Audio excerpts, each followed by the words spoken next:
My name is Shaun Sharrett. I'm the Vice President of Sales of Swan US, based in Wheeling, Illinois, which is a suburb of Chicago. We manufacture high quality, high precision, water quality instrumentation. Everything is developed and manufactured in Hinwil, Switzerland.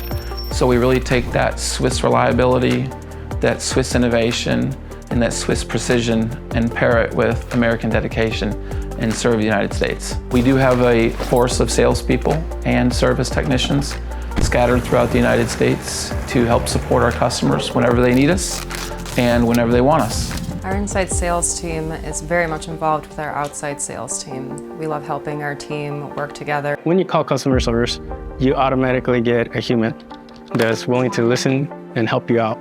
That's me. So you're not going to be troubled with a prompt or AI or any robocallers or robo-voice. We're Swan technicians, whether they're in-house here or across the United States, are highly skilled and available to help all of our customers maintain the integrity of our Swan equipment. We want to make sure that the customer doesn't just buy our instrument and in 3 years need to replace it or have issues. We want to have longevity with our product and make sure that for years, decades to come, the customer can continue to use it effectively.